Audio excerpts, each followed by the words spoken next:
बहनों और भाइयों, मैं आज आपके सामने जो वीडियो की प्रस्तुति कर रहा हूं ये तंत्र और मंत्र पर बड़ी रहस्यात्मक ज्ञान है। शास्त्रों में इसकी चर्चा है, योग के अंदर इसकी चर्चा है, दैनिक व्यवहार के अंदर इसकी चर्चा है। तंत्र और मंत्र से व्यक्ति यदि अच्छी तरह से उसको करने में समर्थ होता है तो ऐसी ऐसी शक्तियों का स्वामी बन जाता, जिन शक्तियों के माध्यम से वो क्या कार्य कर सकता है इसकी कल्पना करनी भी मुश्किल। ऐसा ही एक उदाहरण मैं आपके सामने प्रस्तुत करता हूं। आज तंत्र और मंत्र में हम एक संत श्री स्वामी जी महाराज, जिन्होंने दतिया में मां पीताम्बरा का मंदिर बनाया है, उनके बारे में चर्चा करेंगे। और उन्होंने भारत चीन युद्ध 1962 को रोक दिया था। मां पीताम्बरा पुराणों के ग्रंथों में मां काली का एक अन्य रूप है और जिसकी प्रार्थना से भारत और चीन का युद्ध थम गया था। दतिया मध्य प्रदेश के पीताम्बरा मंदिर की चर्चा बहुत अधिक हो चुकी है। इस मंदिर में आने वाले भक्त जो हैं वो कोर्ट कचहरी के मुकदमों, जीवन के कष्टों और अन्य सभी समस्याओं से मुक्ति पाने की प्रार्थना करते हैं। और इस मंदिर की स्थापना मां काली के एक अनन्य भक्त श्री स्वामी जी महाराज ने सन 1935 में करवाई थी। स्वामी जी महाराज के प्रारंभिक जीवन के बारे में किसी को कुछ नहीं पता, बस उनकी पहली जानकारी तब मिलती है जब वो साल 1929 में दतिया पधारे। वहाँ एक शमशान होता था और वहाँ पर एक मंदिर था, शिव मंदिर था, पुराना 5000 साल पहले, और कहते हैं कि वो पांडवों के समय का था। वन खंडेश्वर के नाम से उनको जाना जाता। महाराज जी अखंड ब्रह्मचारी थे और कहते हैं कि उन्होंने बताया कि उनको रात को एक रात मां काली के अन्य रूप बगलामुखी ने दर्शन देकर उन्हें यहां मां पीताम्बरा का मंदिर बनाने का आदेश दिया।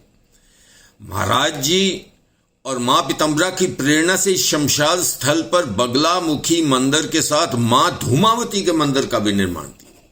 वैसे मां धूमावती का मंदिर बनाना शास्त्रों में निषेध है, लेकिन महाराज जी का कहना था कि मां कभी भी अपने बच्चों का बुरा नहीं कर सकती, इसलिए ये मंदिर बना।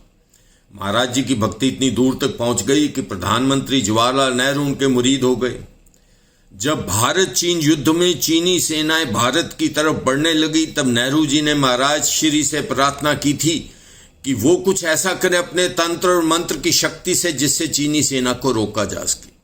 महाराज श्री ने एक अखंड राष्ट्र रक्षा यज्ञ का आयोजन किया और सुना जाता है कि उसमें तत्कालीन प्रधानमंत्री जवाहरलाल नेहरू भी उसमें सम्मिलित हुए। और इस यज्ञ के समाप्त होने से पहले ये खबर आ गई कि चीनी सेना वापस लौटने लगी और युद्ध विराम हो गया। 20 अक्टूबर 1962 को चीन ने हमारी सीमाओं पर हमला किया। ईस्टर्न सेक्टर, वेस्टर्न सेक्टर दोनों में, नेफा और लद्दाख दोनों में, और 3225 किलोमीटर के इस बॉर्डर को लांघ दिया। और इतने एरिया के ऊपर जो मैकमोहन लाइन थी चीन और भारत के बीच में, अंग्रेजों द्वारा बनाई गई एक सीमा रेखा थी, उसको लांघा और इन्होंने नॉर्थ और ईस्टर्न दोनों फ्रंटियर के ऊपर कब्जा करना शुरू कर दिया भारतीय जमीन पर। और 20 नवंबर 1962 को युद्ध विराम हो गया।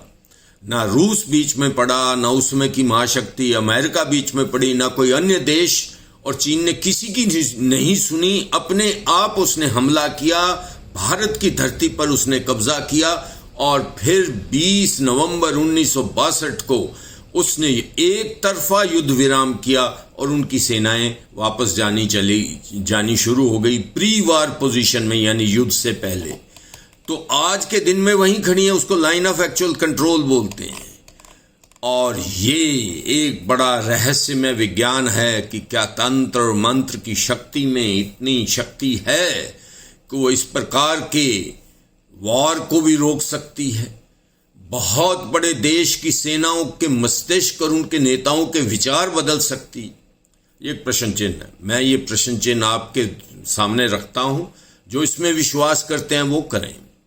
यदि आपको मेरा ये वीडियो पसंद आया हो तो मेरा आपसे निवेदन है कि आप इस वीडियो को सब्सक्राइब अवश्य करें। धन्यवाद। नमस्कार।